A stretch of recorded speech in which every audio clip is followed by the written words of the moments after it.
You want to stop dreading interviews and start winning them, you're in the right place. And before we dive into the formula that's going to change your career path, do yourself a favor, hit the subscribe button for Tiggbee. We don't use fluff here, just real skills that you need to navigate the career world. So let's get to work. Section 1, the psychology of the question. Why do they ask this? Is it because they're lazy? No. Is it because they want to know your hobbies? Definitely not. They ask this for 3 very specific reasons. 1, to see if you can communicate. In the real world, you have to summarize complex things quickly. If you can't summarize yourself, how will you summarize a project to a client or a problem to a boss? Number 2, to see your fit filter. Do you know what is relevant? If you spend 5 minutes talking about your middle school hobby, you've shown the interviewer that you don't actually know how to prioritize the information. Number 3, to set the vibe for the rest of the interview. If you start strong, the interviewer starts rooting for you. If you start weak, they spend the rest of the time looking for reasons to reject you. Here is the real world implication. When an interviewer hears a bad answer, they mentally check out. They start looking at their watch, they start thinking about their next meeting or to-do list. But when they hear a structured, punchy, professional answer, they lean in, they take notes. The power dynamic shifts. You are no longer just a beggar looking for a job. You're really a valued candidate offering a solution to their problem. Because that's what a job is, right? It's a solution. The company has a problem, aka work needs to be done, and you're the person who solves it. Your "tell me about yourself" answer is the first piece of evidence that you are the right person for the specific problem. Section 2, the present, past, future formula. This is a non-negotiable structure. If you deviate from this, you risk the rambling trap. Let's go deep into what this means. This isn't just a 1 to 2 sentence bullet list. This is the meat of your answer. Pillar 1, the present, also known as the snapshot. This is your current status. It should be 20% of your answer. If you're a student, you are a student. If you're a baker, you're a baker.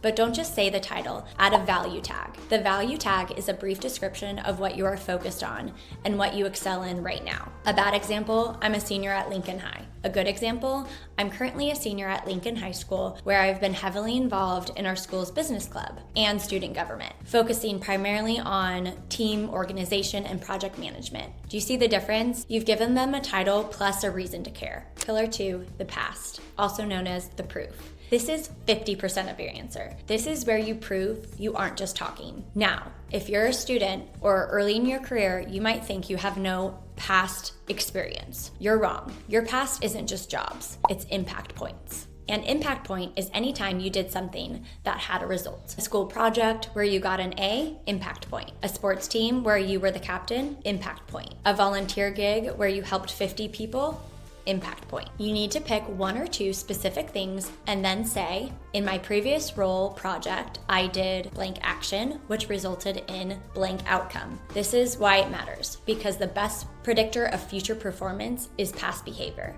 If you are a leader in your school's club, you'll probably be a leader in their office. If you are organized as a student, you'll probably be organized as an employee. Pillar 3, the future, aka the connection. This is the final 30%. This is the why are you here? Most people stop talking about their past and just end in kind of a weird silence. Let's not do that. You must bridge your past and the present to this specific company. Here's an example. And that's why I'm so excited about this specific role at insert company name. I want to take everything I've learned about insert a skill and then apply it to the team that values and then insert a company value. It shows you did your homework and it shows you're intentional.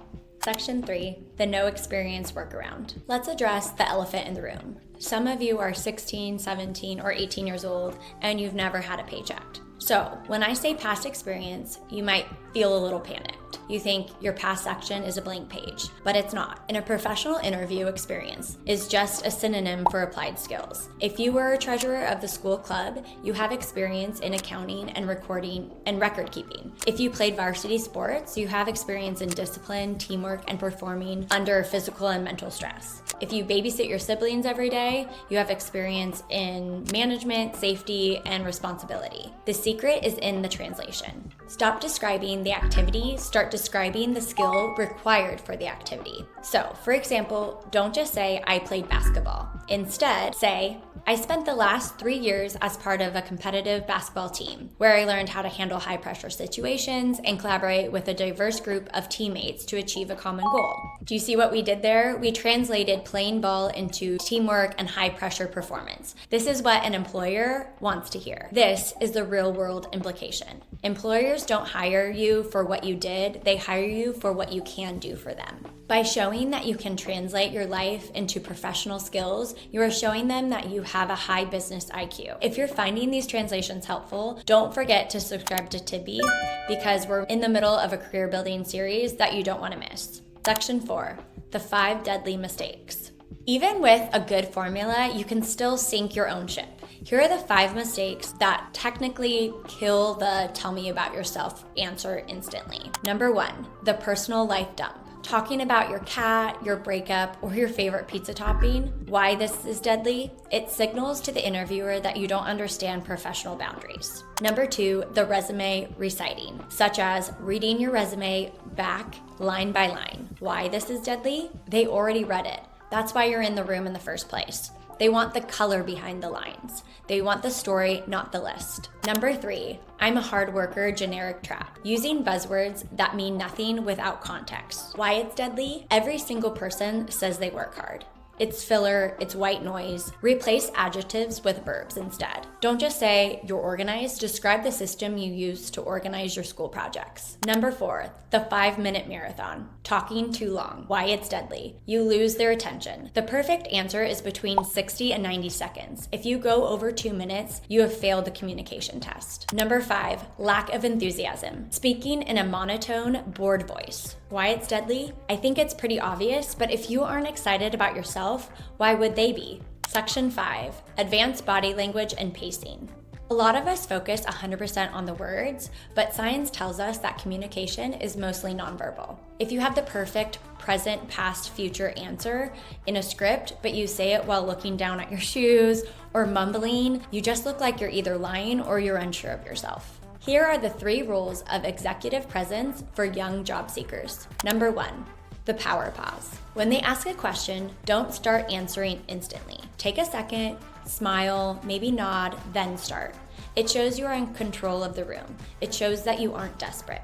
Number 2, the hand gesture boundary. Keep your hands visible, but above the table. Don't hide them in your lap, and don't wave them around like you're directing traffic. Either that comes across as defensive or it looks frantic. Use small, deliberate gestures to emphasize points. Number 3, the eye contact triangle. You can look at their left eye, then their right eye, and then their mouth. Rotate this gently. It makes you look engaged without being intense or staring them down.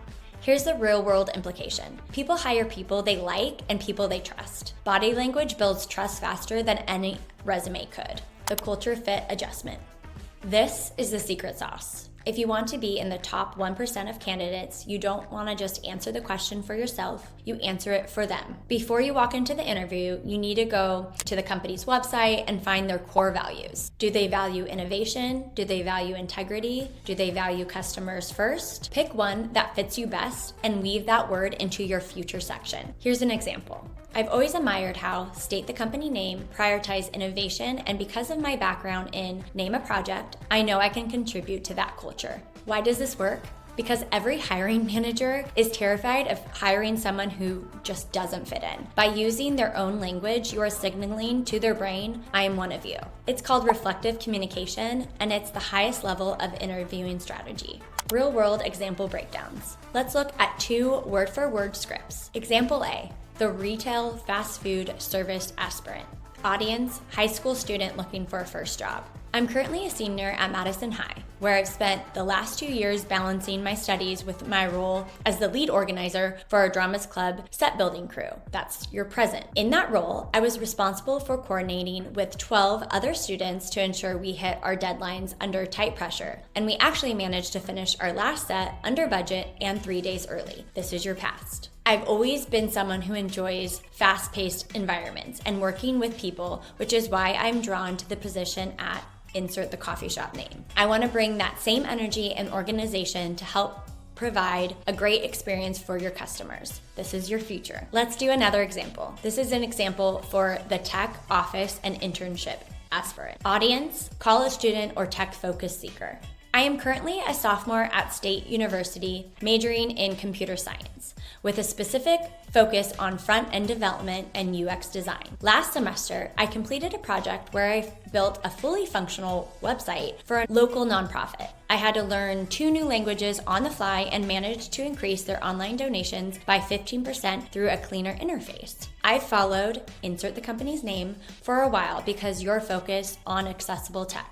I'm really looking to apply my technical skills in a professional internship where I can contribute to real-world solutions and learn from senior developers. So let's bring it all home. Tell me about yourself is actually a gift. It's the only part of the interview you have 100% control of the narrative, so don't waste it. Follow the present, past, future framework. Translate your life's events into impact points. Bridge your story to their company and keep it under 90 seconds. If you do those things, you aren't just another resume in a stack. You are a professional. And before you go, I have a challenge for you. Open your notes app right now. Write out your present, past, and future sections based on what we talked about today. Don't worry about it being perfect, just get it down. And if you want us to give you feedback, drop your past section in the comment below.